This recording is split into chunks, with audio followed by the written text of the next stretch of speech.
নমস্কার, সকলকে স্বাগত জানাচ্ছি অজানা সত্যের আরও একটি নতুন এপিসোডে এবং আপনাদের সঙ্গে রয়েছি আমি রাজর্ষি।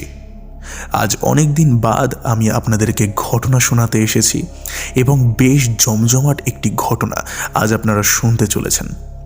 আজকে যিনি ঘটনা পাঠিয়েছেন তিনি আর কেউ নন, আমাদের পরিবারের অনেক কাছের নন্দিনী দে। তিনি অনেক দিন বাদে আজকে ঘটনা পাঠাচ্ছেন। এর কারণ হলো নন্দিনীদির মনের অবস্থা এই মুহূর্তে ভালো নেই। তার কাকাবাবু মারা গেছেন এবং তার পারলৌকিক কাজকর্ম সবে কমপ্লিট হয়েছে। তিনি এর মধ্যেও আমাদেরকে ঘটনা পাঠিয়েছেন, তার জন্য তাকে হ্যাটস অফ। আপনারা প্রত্যেকে কমেন্টে একটু নন্দিনীদিকে সান্ত্বনা জানান, যাতে নন্দিনীদি একটু ভালো ফিল করতে পারে এবং যাতে এই দুঃখটা নন্দিনীদি কাটিয়ে উঠতে পারে। আমাদের এই মুহূর্তে তার পাশে দাঁড়ানোটা খুবই দরকার।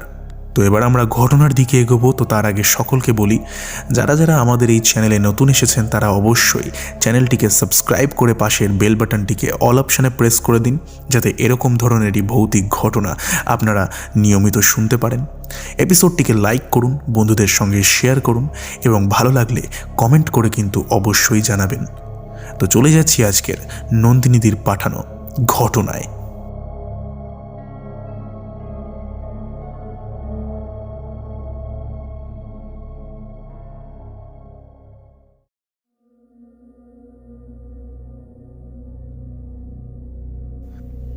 এই ঘটনার মুখ্য চরিত্র জুই নামের একটি মেয়ে।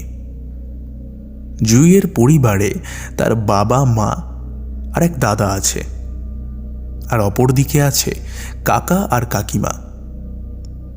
দাদু ঠাকুমা অনেক বছর আগেই মারা গেছেন। সুন্দর একটা পরিবার, কিন্তু কাকা বিয়ে করার পর থেকে সম্পর্কটা কিছুটা খারাপ হয়ে গেল। কাকা খুবই ভালো মনের মানুষ ছিলেন, কিন্তু কাকিমা খুব একটা ভালো ছিলেন না। জুইয়ের মাকে বেশি পছন্দ করতেন না, বিনা কারণে অশান্তি শুরু করে দিতেন। এরপরে বাবা তার কাকাকে আলাদা করে দেন। একই বাড়িতে হাড়ি আলাদা হয়ে যায়। ভাবতে অবাক লাগতো যে কাকার এরকম মেয়ে পছন্দ হলো কিভাবে। মানে কাকা যেরকম, কাকিমা ঠিক তার বিপরীত। কাকা নিজেই কাকিমাকে পছন্দ করে বিয়ে করেন, তা বাড়িতে কেউ জানতো না। হঠাৎ করেই বাড়িতে বিয়ে করে তিনি নিয়ে আসেন। মাই বরণ করে তোলে। বাবা খুব রেগে গিয়েছিল, কিন্তু মা বাবাকে বোঝায়। তারপরে বাবা শান্ত হন। আলাদা হওয়ার পর থেকে কিছু বছর ভালোই চলছিল। কাকার কোনো ছেলে মেয়ে হয়নি, কিন্তু দিন দিন কাকা কেমন যেন রোগা হতে শুরু করল। গায়ের রং যেন আরো কালো হতে থাকে। মাথার চুল পড়ে যায় খুব। খাবার খেত, কিন্তু হজম ভালো করে হতো না। এইভাবে আস্তে আস্তে কাকা খুব অসুস্থ হয়ে পড়ল। কাজে যেতে পারত না। কি চেহারার মানুষ, কেমন শুকনো হয়ে গিয়েছিল। এইদিকে কাকিমা কিন্তু একই আছে, কোনো চিন্তা নেই। খালি পুজো করে আর কি সব এনে কাকাকে খাওয়ায়। একদিন কাকা বাবাকে ডেকে বলল, দাদা, আমি মনে হয় আর বাঁচব না, তুমি আমায় ক্ষমা করে দিও। খুব বড় একটা ভুল করে ফেলেছি, তাই নিজের জীবন দিয়ে শোধ দিচ্ছি। তোমরা প্রত্যেকে সাবধানে থেকো। আমার এই বউ মানুষ নয়, ডাইনি। ও আমার আয়ু নিয়ে নিজের আয়ু বাড়াচ্ছে। ও কালো জাদু করে আমায় বশ করে বিয়ে করেছে। ও সব পারে। এই সব শোনার পর বাবা যতটা অবাক হয়, ততটাই চিন্তায় পড়ে যায়।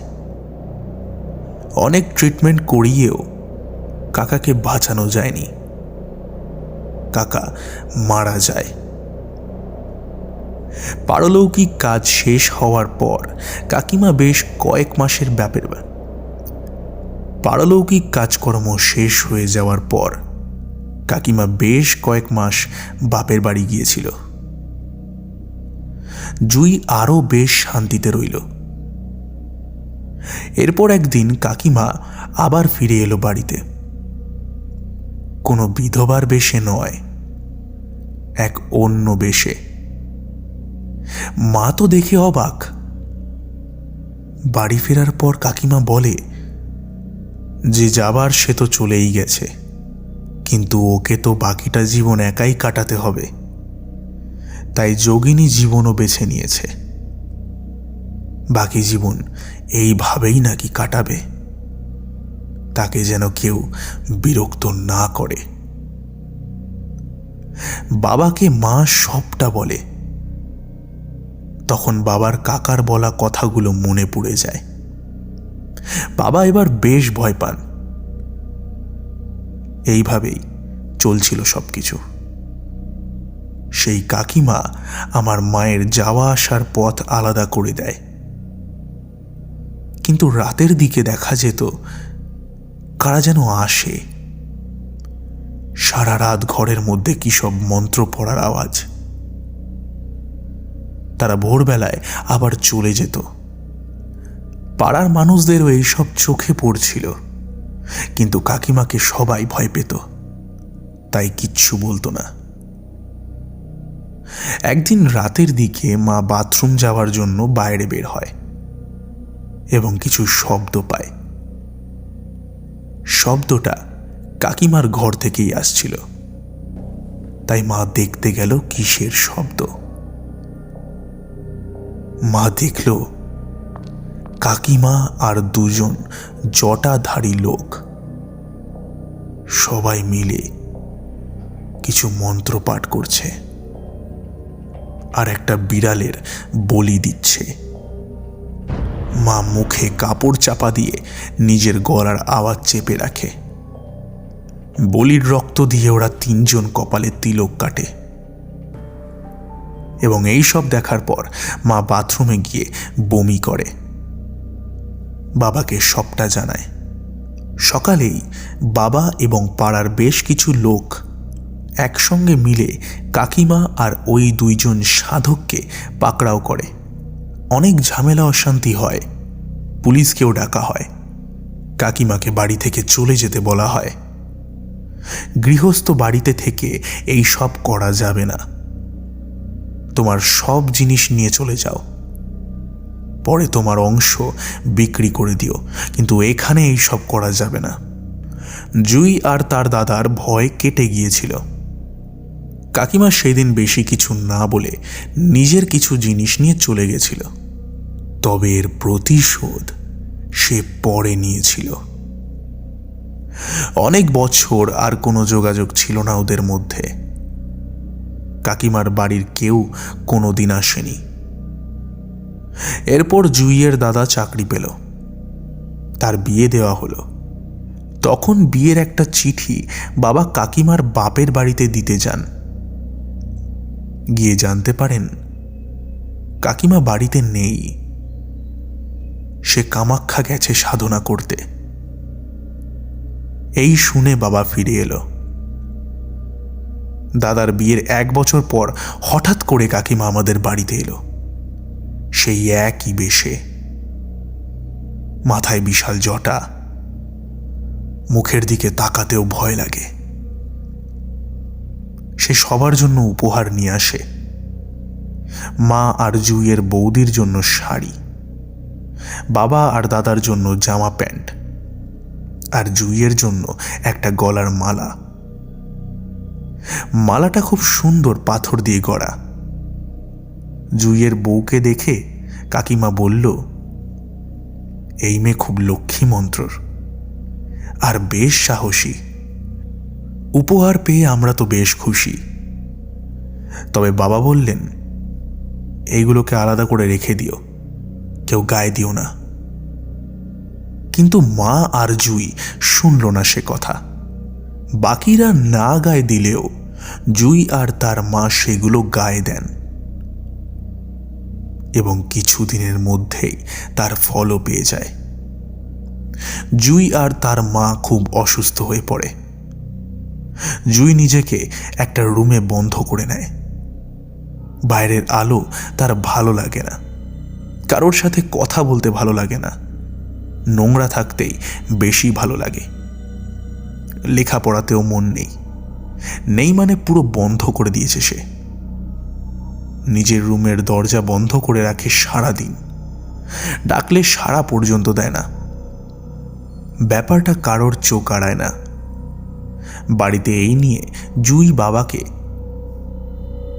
বাড়িতে এই ব্যাপারটাকে নিয়ে জুইয়ের বাবা এবং দাদা বেশ চিন্তায় পড়ে যায়। অন্যদিকে জুইয়ের মায়ের জ্বর কমছেই না, খাওয়া দাওয়া বন্ধ, আর সারাদিন শুধু বমিই হয়ে চলেছে। সারাদিন সে বিছানায় মিশে থাকে, আর মাঝরাতে ঘর ছেড়ে দূরের মাঠে কোথাও চলে যায়। কখনো মজে যাওয়া ডোবার ধারে কিংবা পুকুর পাড়ে তাকে খুঁজে পাওয়া যাচ্ছে। বাড়িতে কি হচ্ছে এটা কিছু বোঝাই যাচ্ছিল না। পাড়ার প্রতিবেশী এবং রিলেটিভসরা বাড়িতে আসতেও শুরু করলো এইসব খবর জানার পর। তাদের মধ্যে অনেকেই বলল যে ডাক্তার এইসব কিছু করতে পারবে না, কোনো ভালো তান্ত্রিক লাগবে এই জিনিসটিকে ঠিক করার জন্য। তাদের কথা মতো বাড়িতে তান্ত্রিক ডাকা হলো। একজন তান্ত্রিক, সে কিছুই করতে পারল না। অন্যদিকে জুইয়ের কাকিমা আবার একদিন জুইদের বাড়িতে এলো। এসে বলল, দেখতে এলাম তোমরা সব কেমন আছো। আমাকে তো তাড়ালে, এবার আমি এক এক করে তোমাদেরকে এই মাটি ছাড়া করব। আমার সঙ্গে খারাপ ব্যবহার করে কেউ পার পায়নি, আর পাবেও না।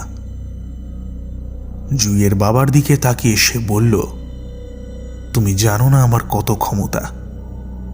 হ্যাঁ, যদি সবার সামনে আমার কাছে ক্ষমা চাও তো আমি এদের ঠিক করে দিতে পারি। জুইয়ের বাবা আর নিজেকে ঠিক রাখতে পারলেন না।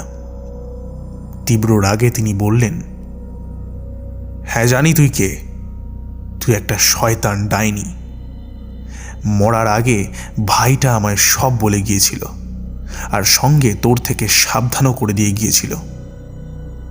তুই প্রথম আমার ভাইকে কেড়ে নিয়েছিস, এবার আমার মেয়ে আর বউকে কেড়ে নিতে চাইছিস। আমি থাকতে আর আমার ভগবান থাকতে তুই কিছু করতে পারবি না। চলে যা এখান থেকে, নইলে এক কোপে তোর ধর থেকে মাথা আলাদা করে দেব। বলেই পাশে রাখা রামদাটাকে তুলে ধরেন। জুইয়ের বাবার এই রূপ দেখে ভয়ে জুইয়ের কাকিমা পালাতে থাকে আর বলতে থাকে, আমি ছাড়বো না তোদেরকে, কাউকে ছাড়বো না, সব কটাকে মারবো। আমার কিচ্ছু করতে পারবি না তোরা। জুইয়ের বাবাকে শান্ত করা হলো, কিন্তু সেই রাত থেকেই জুই আর তার মা বাড়িতে শুরু করলো অত্যাচার। তাদেরকে আটকে রাখা যাচ্ছিল না, শেষে বেঁধে রাখা হলো। ওরা নিজেরা নিজেদের শরীরে কামড় বসাচ্ছে এবং সেই কাটা জায়গার রক্ত তারা রীতিমতো খাচ্ছে। যাকে দেখাচ্ছি তাকেই বলছে, একবার ছাড়া পাই তোর রক্ত খাবো। পাড়ার মানুষ ভয়ে কাছে যাচ্ছিল না, এমনকি তারা নিজের প্রাইভেট পার্টসের কাপড় ছিঁড়ে ফেলছিল। সব কিছু দেখা যাচ্ছিল। এরপর একটা রুমে রেখে ওদেরকে দরজা বন্ধ করে দেওয়া হলো। ভেতর থেকে চিৎকার করে তারা, কখনো কান্না করে বলে, খুলে দাও, আমাদেরকে ছেড়ে দাও, আমরা ঠিক হয়ে গেছি। কিন্তু যেটা সম্পূর্ণই একটা মিথ্যে কথা। জুইয়ের বৌদির বাড়ি থেকে অনেকেই এলেন, আর সঙ্গে একজনকে নিয়েও এলেন। তার আগমনে বাড়ির পরিবেশটা অনেকটা হালকা হলো। চিৎকার আর কান্না আপনা আপনি বন্ধ হয়ে গেল। যিনি এলেন তিনি হলেন জুইয়ের বৌদির বাবার পরম বন্ধু অনন্ত কাকাবাবু। অনেক ছোটবেলা থেকেই তাকে জুইয়ের বৌদি দেখে আসছে। সারা দেশে ঘুরে বেড়ান, সাধনা করে অনেক কিছু লাভ করেছেন। আর এখন সেই জ্ঞানই তিনি কাজে লাগান। সেবাই যেন তার পরম ব্রত। তিনি কিছু জেনে এসেছিলেন আর বাকিটা জুইয়ের বাবার দাদার কাছ থেকে শুনেছিলেন। এরপর হাওয়াতে তিনি কিছু শুকলেন এবং বললেন, আমি প্রতিটি ঘরে যাব। কিছু আছে যা আমায় খুঁজে বের করতে হবে। সঙ্গে জুইয়ের বৌদি গেল। তিনি জুইয়ের দাদার রুমে গিয়ে আলমারির কাছে এসে বললেন, এর ভেতরে তোদের দুজনের দুটো নতুন কাপড় আছে, যেগুলো তোর কাকি শাশুড়ি দিয়েছে। সেগুলো আমাকে দে, তুই হাত দিবি না, আমি নিজে নেব। ঠিক এইভাবে অন্য রুম থেকেও জুইয়ের মা বাবারটাও নিলেন। জুইয়ের রুমে জুই আর জুইয়ের মাকে বন্ধ করে রাখা আছে। সেই রুমে তিনি একাই গেলেন। তাকে দেখে তারা হাসছিল আর বলছিল, কিরে, মরতে এসেছিস বুঝি? তোর ঘাড় মোটকে তোকে মারব। ওরা এনেছে না তোকে, ওদেরও মারব, তোকেও মারব। তিনি কোনো কথা বললেন না, শুধু জুইয়ের গলা থেকে সেই মালাটা খুলে নিলেন এবং বাইরে এনে পুড়িয়ে দিলেন। মন্ত্র পড়ে সেই মালাটিকে নষ্ট করলেন। ভেতর থেকে তখন ভয়ঙ্কর চিৎকার চলছে। সেই সময় ভয়ে সবাই কথা পর্যন্ত বলতে ভুলে গিয়েছিল। এরপর সেই অনন্ত কাকাবাবু বললেন, বাকি কাজ আমি রাতে করব এবং একা করব। তোমরা প্রত্যেকে নিজের ঘরে থাকবে, কেউ বের হবে না বা লুকিয়ে দেখবেও না। এরপর কিছু জিনিস আনানো হলো। সেসব নিয়ে তিনি জুইয়ের রুমে ঢুকে যান। সেই রাতে ওই রুমের ভেতরে কি তন্ত্রক্রিয়া চলছিল তা কেউ জানে না, তবে মা আর মেয়ের চিৎকারে সারা পাড়া কেঁপে উঠেছিল। ভোরের আলো ফুটতেই তিনি বেরিয়ে এলেন আর বললেন, তোমরা এবার বিপদমুক্ত। তবে জুইয়ের কাকার ঘরটায় আমি একবার যাব। তিনি অনেকদিন ধরে সেই বন্ধ থাকা ঘরটায় যান। ঘরের ভেতরে যাতা অবস্থা। জুইয়ের বাবাকে বলেন, একটা নির্দিষ্ট দিনে তিনি এই ঘরে যজ্ঞ করবেন আর পুরো বাড়িটাকে বেঁধে দেবেন। কোনো অপবিত্র কিছু এই বাড়ির ভেতর আর ঢুকতে পারবে না। পারলে গয়া গিয়ে ভাইয়ের পিণ্ডদানটা যেন তারা করে আসে, তার আত্মার যেন মুক্তি হয়। ওই ডাইনি অনেক কষ্ট দিয়ে তাকে মেরেছে। বাড়ির সকলের সেই জামা কাপড়গুলো জুইয়ের কাকিমা কালো জাদু করে এনেছিল। জুই আর ওর মা সেগুলো গায়ে দিতেই তাদের ওপর এর প্রভাব পড়ে। বাকিরা গায়ে না দেওয়ার জন্য তাদের সাথে কিছু ঘটেনি। এরপর তিনি চলে যান। পরে সেই নির্দিষ্ট দিনে যজ্ঞ করে তিনি বাড়িটাকে পুরো শুদ্ধি করে দেন। দুঃখের ব্যাপার অন্যদিকে, অনেক খোঁজ করেও জুইয়ের কাকিমাকে আর কোনোদিনও খুঁজে পাওয়া যায়নি। কেউ বলে পালিয়ে গেছে, আর কেউ বলে পিশাচে মেরে দিয়েছে। জুই পুরোপুরি সুস্থ হলেও জুইয়ের মায়ের নার্ভের সমস্যা দেখা দেয়। তিনি আগের মতো চলতে পারতেন না। তো এই ছিল ঘটনাটা। বাঁকুড়ার এই একটি নামকরা গ্রামে এই ঘটনাটি ঘটে। জুই এখন বিয়ে করে কলকাতায় রয়েছে। তার বৌদির একটি ছেলে আর একটি মেয়ে আছে। মা বাবা এবং তার বাড়ি এখন বিপদমুক্ত। যদি ভালো লাগে তবে সবাইকে শুনিও। আজকের মতো টাটা।